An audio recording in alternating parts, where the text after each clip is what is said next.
This is the worst city, this is an average city, and this is the best city on earth. I'm gonna show you the living differences in these cities, and what makes this one bad, this one average, and this one perfect. These 5 pillars have determined the score for each of these cities: 98.4 for the best, 74.5 for the average, and just 30.7 for the worst. Now let me introduce you to Mohammed. He lives in the worst city on earth for livability, Damascus.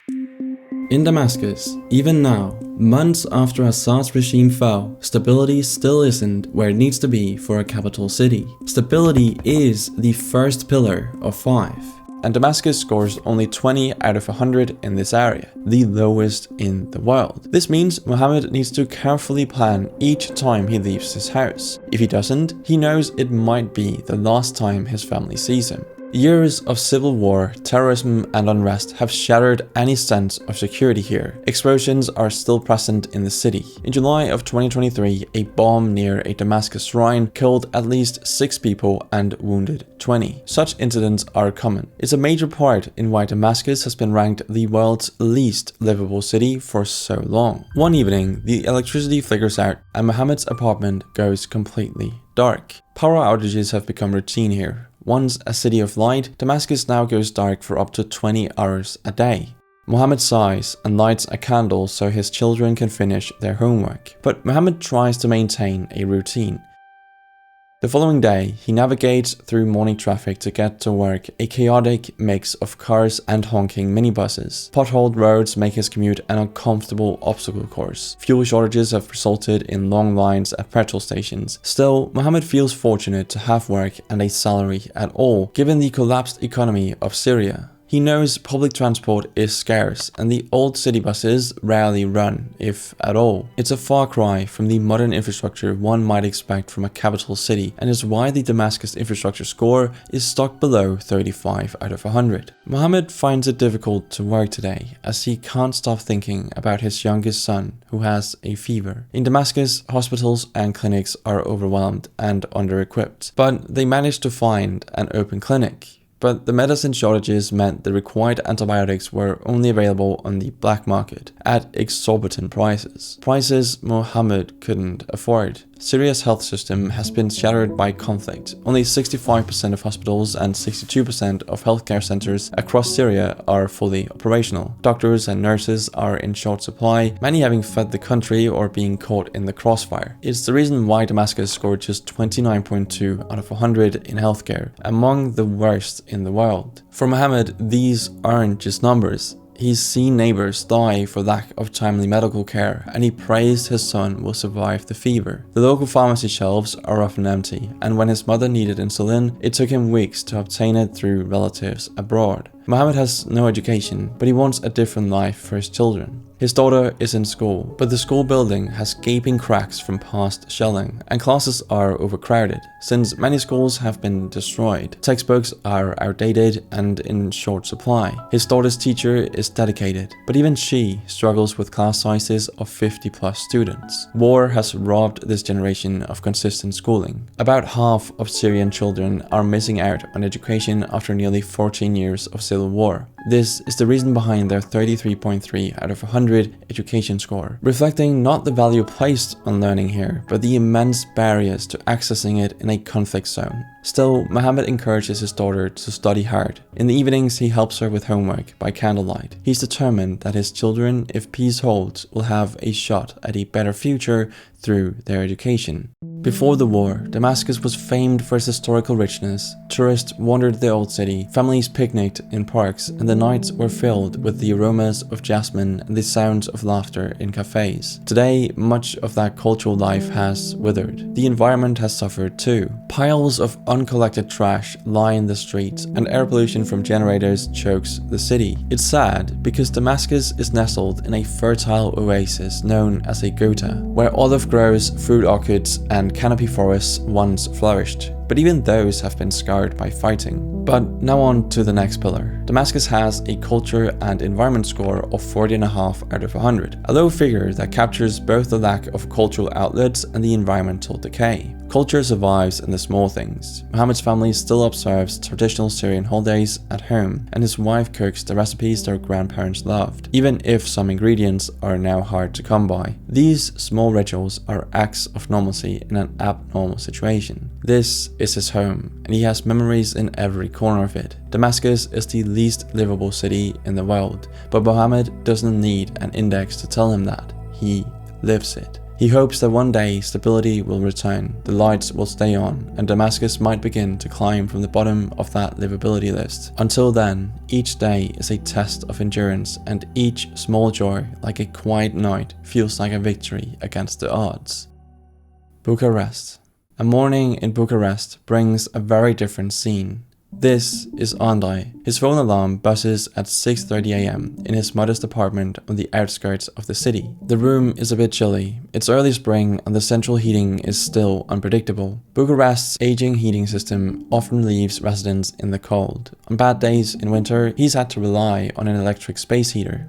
Still, compared to Muhammad's situation, Andrei's life is one of relative comfort and peace. Bucharest is Romania's capital and not a war zone. It's a peaceful European city that has slowly been improving its infrastructure and services. Bucharest sits roughly in the middle of the pack, ranked 99th out of 173 cities with an overall score of 74.5. It's far from the utopia you will see later, but is also a world apart from what Muhammad experiences in Damascus. Andrei doesn't think of his life in terms of rankings. He just knows that Bucharest feels okay. It's not amazing and not terrible either. It's pretty average. After all, his city only recently climbed into the top 100, having jumped 20 places in the rankings in a single year thanks to gradual improvements. Like many Bucharesters, Andrei starts his day with a commute to work. He steps into his car, bracing himself for the notorious traffic. Bucharest has one of the worst traffic congestion levels in the world. In fact, Bucharest was ranked the 8th most congested city globally and 4th in Europe. Andrei experiences this firsthand. His 12-kilometer commute to his IT office downtown routinely eats up 45 minutes to an hour of his morning. Andrei often debates whether to drive or take the metro. The metro is fairly efficient, and Andrei finds it a viable alternative on heavy traffic days. Still, the metro doesn't reach his suburban neighborhood, so driving remains his best door-to-door option. Bucharest's infrastructure challenges are well known, and they drag on the city's livability. The index reflects this with an infrastructure score you can't brag about. Eventually, Andrei reaches his office. Slightly late, but that's a normalcy.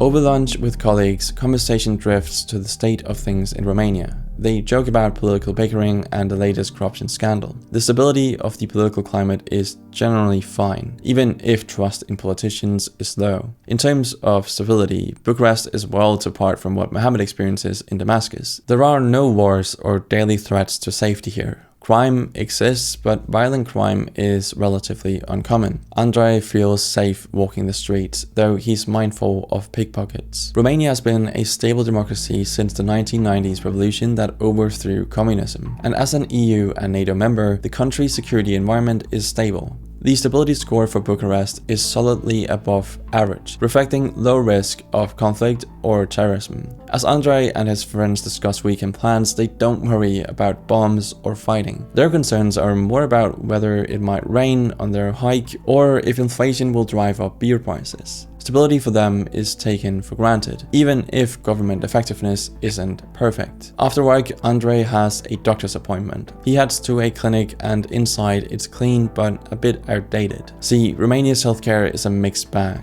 On one hand, basic care is accessible and inexpensive as state insurance covers most costs. On the other hand, the system is understaffed and underfunded. Andrei knows several doctors and nurses from his university days who have moved to Western Europe for higher salaries, part of a well-documented exodus. Romania now has one of the lowest densities of doctors per capita in the EU, about 3 doctors per 1,000 people, ranking second to last in the Union. This shortage sometimes means long waits for specialists or crowded hospital wards. The livability index gives Bucharest a moderate healthcare score, certainly better than Damascus, but far below what places like the best city we will soon see enjoy. After his checkup, Andrei is relieved. It's nothing serious. His blood pressure is a bit high, but that's about it. Stepping out, he doesn't give it much thought how lucky he is to have accessible healthcare, something Mohammed can only dream of. The same goes for the education that's shaped Andrei's life. Romania's education system has strengths and weaknesses, but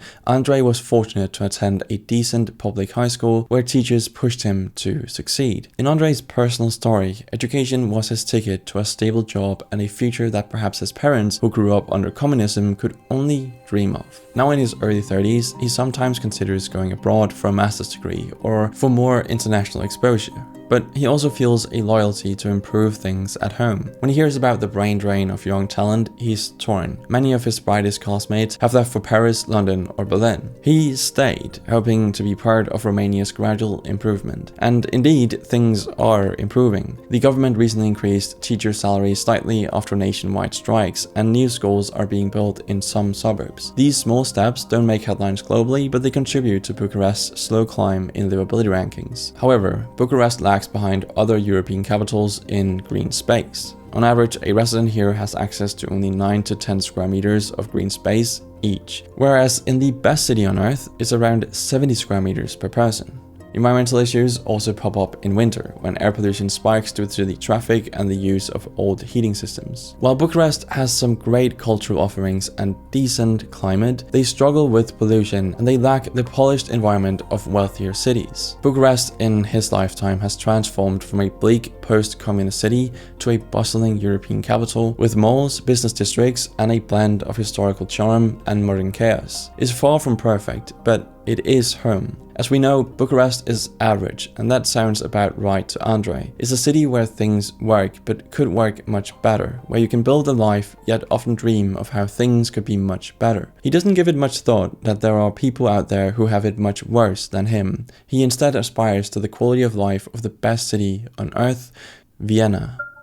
Meet Lucas. He resides here. And as dawn breaks in Vienna, with a gentle golden light spilling over the elegant facades of the Innere Stadt, Lucas steps out of his apartment into a tidy cobblestone lane. He lives in Leopoldstadt, a district known for its leafy parks and quiet residential squares just across the Danube Canal from the historic city center. The air is crisp and unpolluted. Lucas consistently enjoys good air quality and plenty of greenery. In fact, almost half of Vienna's area is composed of green spaces like parks and forests. Lucas feels this in his everyday. His morning walk to the U-Bahn, what you might think of as the metro station, takes him through a small park where he often hears birds chirping and sees mothers pushing strollers in the street. The contrast with Andrei's and Mohammed's environments is immense. Vienna's urban planning and infrastructure are designed for comfort and efficiency. It's no wonder that Vienna has been named the world's most livable city multiple times in a row. On his way to work, Lucas grabs a quick melange, a Viennese coffee. The fact that he can afford this little luxury without worry speaks to the economic stability around him. He works as an architect at a firm in the city center. To get there, there's no need for a car. He actually doesn't even own one. Public transport in Vienna is world class, and he, like roughly half the city's residents, has an annual transit pass. It's 365 euros for a year,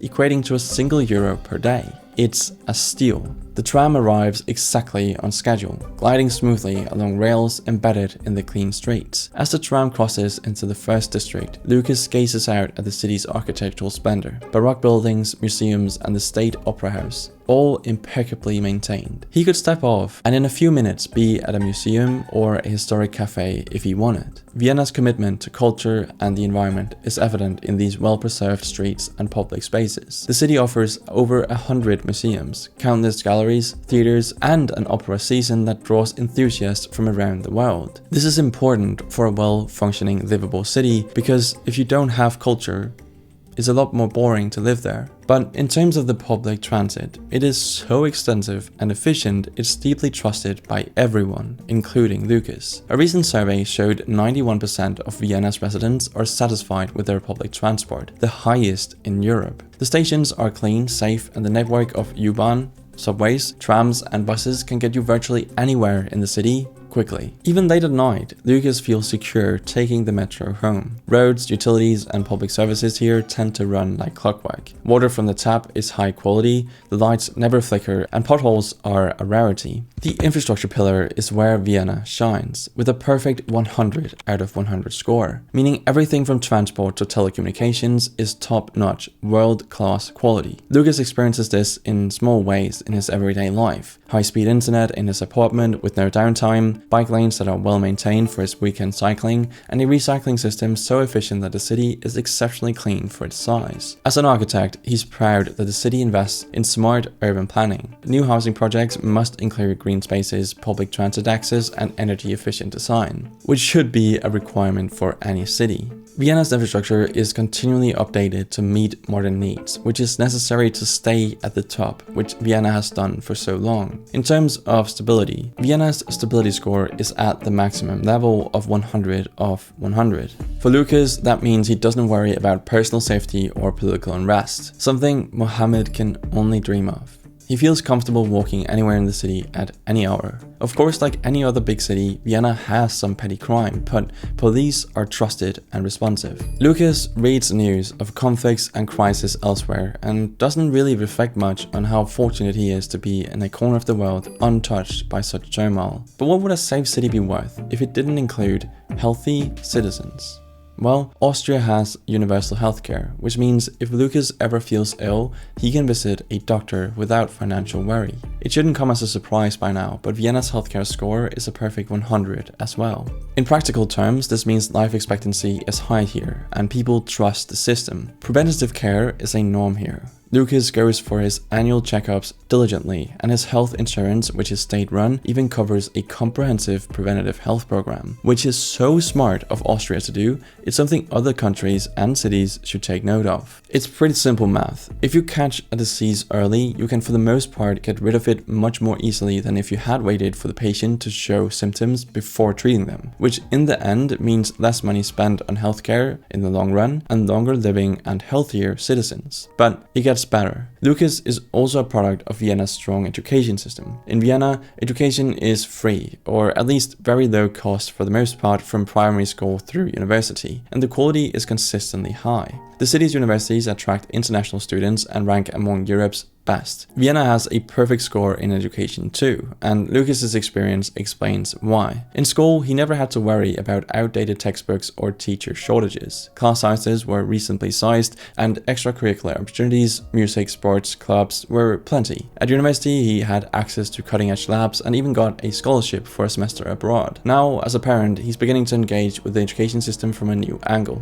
His toddler will soon attend one of the city's many affordable childcare centers, knowing that whichever path they choose, his son will receive a quality education. It enables him and his wife to plan their careers and life without the anxiety of their kids not getting a good education, something that Mohammed grapples with every single day. Even the fact that Vienna has relatively affordable housing, thanks to extensive social housing programs by the city, means Lucas and his peers don't feel as squeezed by rent as residents of other global cities do. This broad support for a high quality of life, from housing to parks to cultural subsidies, is a hallmark of Vienna. It's why the city not only tops livability indexes, but also regularly surveys as having high subjective well-being amongst its residents. As Lucas walks the last few blocks home after work, under the streets lined with trees and elegant lampposts, he appreciates the almost storybook quality of his city. He lives in a place many others could only dream of and would consider a dream utopian city, and the night is so still he can hear his own footsteps echo slightly.